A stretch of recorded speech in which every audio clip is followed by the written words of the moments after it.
Assalamualaikum warahmatullahi wabarakatuh. Izin memperkenalkan diri, nama saya Serlia Ratania dengan NIM 1914301092 dari Prodi Sarjana Terapan Keperawatan Politeknik Kesehatan Tanjung Karang. Di sini saya akan melakukan implementasi keperawatan gerontik pada lansia Nyonya N dengan diagnosa medis asam urat. Di sini saya telah menyimpulkan 3 diagnosa keperawatan. Yang pertama nyeri kronis, kemudian yang kedua gangguan mobilitas fisik, dan yang ketiga yaitu defisit pengetahuan. Nah, langsung saja kita saksikan. Sebelumnya kita mempersiapkan alat dan bahan, di mana untuk manajemen nyeri kita mempersiapkan kom besar dan handuk yang sudah berisikan air hangat. Kemudian tensi, dan untuk pendidikan kesehatan kita menggunakan laptop dengan materi asam urat. Langsung saja kita ke tindakannya. Selamat siang, Nek. Saya perawat Serli yang kemarin sudah melakukan pengkajian kepada Nenek. Jadi kemarin saya sudah mengetahui apa yang Nenek rasakan. Nah, sehari ini saya datang lagi untuk melakukan tindakan kepada Nenek. Karena saya melihat hasil lab Nenek, kadar asam urat dalam tubuh Nenek sangat tinggi. Jadi di sini saya melakukan 3 diagnosa keperawatan, yaitu yang pertama manajemen nyeri, kemudian yang kedua yaitu gangguan mobilitas fisik. Kenapa saya mengambil gangguan mobilitas fisik? Karena akibat nyeri itu jadi Nenek tidak bisa melakukan aktivitas, benar kan, Nek? Kemudian yang ketiga yaitu defisit pengetahuan, karena saya melihat Nenek masih mengkonsumsi makanan yang seharusnya tidak dikonsumsi lagi. Nah, sekarang saya akan mengecek tekanan darah Nenek terlebih dahulu ya, Nek. Nah, tujuannya agar mengetahui apakah tindakan yang saya lakukan nanti apakah berpengaruh kepada tekanan darah Nenek. Apakah Nenek bersedia? Iya. Baik, Nenek.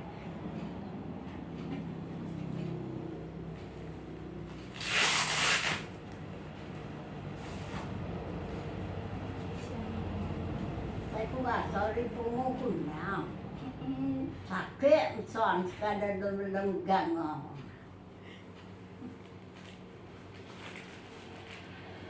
aku bilang mau gua bukom nyong Nek ngomong bahasa Indonesia, Nek. Mbak ini gak bisa, Nek, ngomong Lampung, Nek.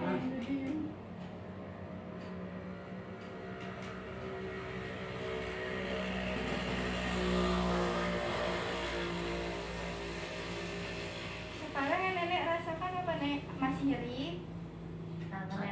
Tangan nenek sakit. Sakit ya, Bu ya? Iya. Katanya tangan nenek itu nggak bisa menggenggam. Oh ya. Gini nggak dapat Yang kanan, yang kiri bisa. bisa kalau ini Yang kanan nggak bisa ya, Nek? iya yang kanan ini nggak bisa. Nanti kita terapi dengan air hangat ya, Nek ya.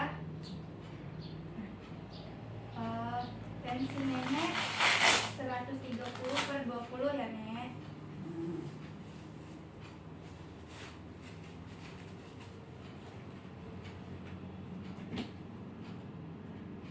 Nah, sekarang saya akan melakukan terapi dan juga melakukan pemijatan dan sekaligus terapi dengan menggunakan air hangat, Nek.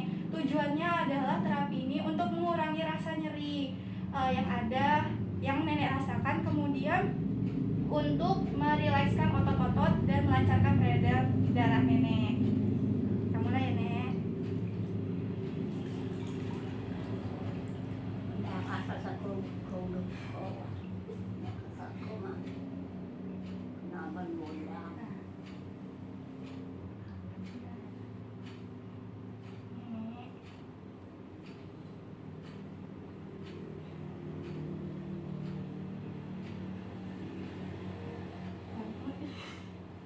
banyak oi Oh, enak ya, Nek ya? iya Iya.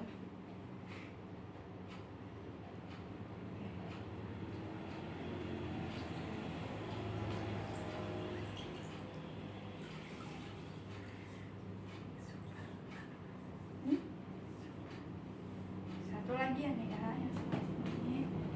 Maaf ya, Nek.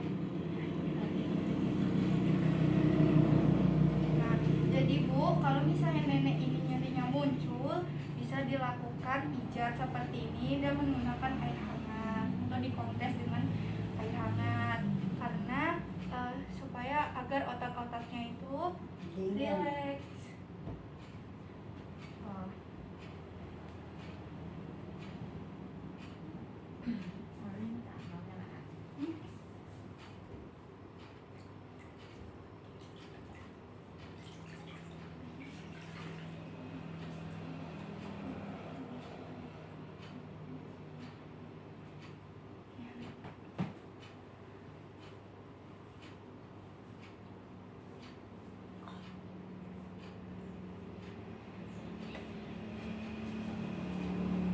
Enak Nek.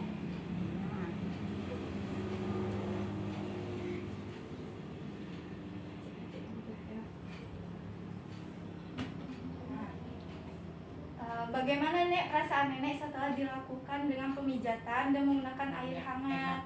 Bagaimana Nek? Enak.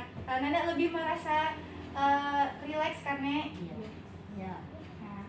Nah, selanjutnya yaitu tindakan yang kedua Nek, yaitu nama tindakannya itu latihan room. Latihan room ini tujuannya untuk meningkatkan kekuatan sendi-sendi Nenek. Nah, Iya. agar rematik ketika muncul ataupun ketika Nenek sedang mengalami kekakuan sendi, Nenek bisa mengatasinya. Begitu ya Bu ya, lihatin ya Bu. Iya. Jadi yang pertama, maaf ya Nek ya, bisa kan Nenek menoleh ke arah kiri. Nah, pelan-pelan saja Nek. Sekarang ke arah kanan. Nah, sekarang diulangi sekali lagi Nek. Nah, lalu kanan lagi. Nah, sekarang saya yang ini ya Nek ya. Ini kan sendi ya Nek ya. Nah, Nenek rileks, Nenek rileks. Nah, ini Bu tujuannya untuk melihat kekuatan otot Nenek atau sendi Nenek pun. Nah, kemudian Pakai di kulak-kulak. sakit. Iya. Sakit. Oke. Nah, berarti Nenek sedang mengalami sendinya sedang kaku ya Nek ya. Sekarang bagian jari-jarinya.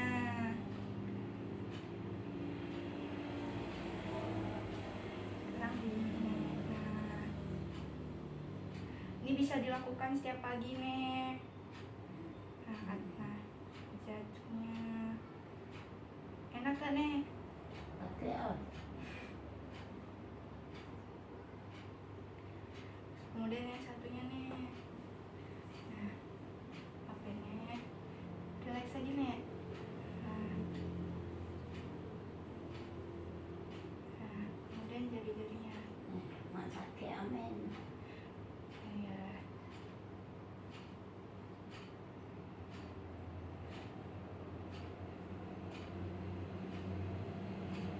Udah soalnya Hmm? enak. Enak.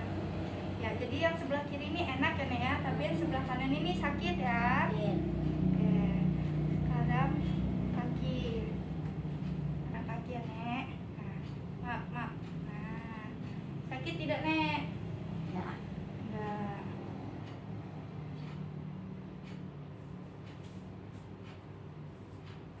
Ini kan sendi-sendi Nek diputar. Nah.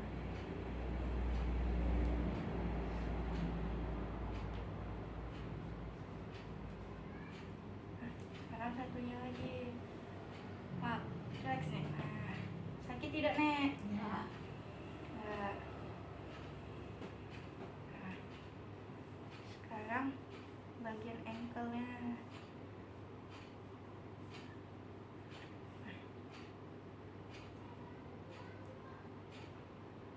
Ya. Nah, tadi ini barusan yang saya lakukan adalah tindakan room Nek. Jadi kita mengetahui bagian tubuh mana yang sakit. Ketika bagian tubuh yang sakit itulah berarti sedang mengalami kekakuan sendi.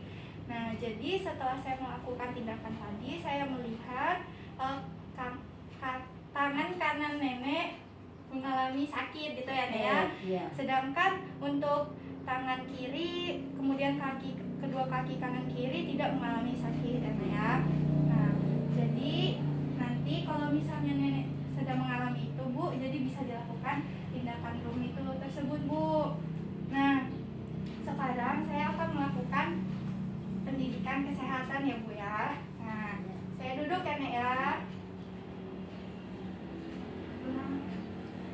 Jadi ini ya Bu ya. Jadi asam urat ini adalah di mana kadar asam di dalam tubuh itu sangat tinggi.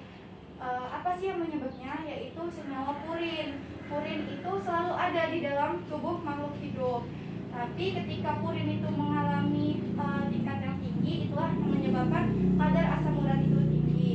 Nah, apa sih penyebab asam urat? Biasanya penyebab asam urat itu karena faktor gen. Nah, biasanya jika keturunannya ada yang memiliki asam urat, otomatis si ibu ataupun si anak-anaknya akan mengalami asam urat juga. Kemudian yang kedua yaitu faktor makanan, tidak mengontrol makanan yang mengandung purin yang terlalu tinggi. Nah, selain itu bagaimana sih cara mencegahnya? Nah, tadi yang sudah saya lakukan yaitu dengan tindakan room tadi, atau ketika nyeri itu sedang datang, lakukan manajemen nyeri dengan terapi pemijatan atau massage, kemudian terapi dengan menggunakan air hangat gitu ya Bu ya. Nah, mungkin itu yang bisa saya sampaikan ya Bu. Apakah ada yang ingin ditanyakan? Kira-kira penyebab utama dari asam urat itu apa ya Bu ya? Nah, jadi kan tadi udah saya jelas ya Bu ya. Sudah saya jelaskan bahwasanya penyebab faktor utama dari asam urat ini adalah faktor keturunan. Karena jika seorang ibunya ataupun ayahnya mengidap penyakit asam urat, otomatis anaknya akan mengalami asam urat juga, seperti itu. Iya. Kalau faktor makanan itu bisa juga tidak? Nah, faktor makanan yang harus dihindari, kan kemarin saya sudah melakukan pengkajian ya Bu ya kemarin kesini. Nah, saya lihat bahwasannya nenek suka makan daun melinjo, terus itu suka mengkonsumsi emping. Nah, itu sangat mengandung kadar purin yang tinggi. Nah, itu yang menyebabkan nenek tersebut mengalami asam uratnya naik. Selain itu hindari makanan seperti seafood, kemudian kacang-kacangan, kemudian daun-daunan seperti daun singkong, daun melinjo, kemudian makanlah makanan yang sehat. Semua buah-buahan itu nggak apa-apa, tapi kalau misalnya makanan seperti seafood dan yang saya sebutkan tadi itu bisa meningkatkan kadar purin di dalam tubuh. Tuh, Nek, dengerin Nek, nggak boleh makan udang Nek. Iya. Nenek ini bandel, disuruh makan, nggak boleh makan Ya, udang, makan udang. terasi. Suka lam, ya, Jangan makan udang ya Nek, jangan makan Kalau terasi. dulu nyentol, Iya. karena cocok enak, dapat terus udang. Jangan bandel ya Nek ya, nanti disuntik. Ya, jadi Betul itu ya ya. Nek ya. Mungkin karena nenek sudah lansia ya Bu ya, jadi perlu dibimbing, kemudian cara ngobrolnya mungkin diperhatikan lagi agar nenek tidak tersinggung gitu ya Bu ya. Baiklah Nek, mungkin nenek butuh waktu untuk istirahat. Nanti besok saya kesini lagi ya Nek untuk mengevaluasi apakah ada yang kurang atau tidak. Saya permisi dulu ya Nek ya Bu. Terima kasih. Terima kasih. Nah, setelah saya melakukan implementasi atau tindakan kepada nenek N, di sini saya mengevaluasi bahwasannya nenek sangat kooperatif dan sangat mengikuti terapi yang dilakukan dari awal hingga akhir. Kemudian nenek sangat interaktif, bahkan keluarga nenek pun sangat interaktif.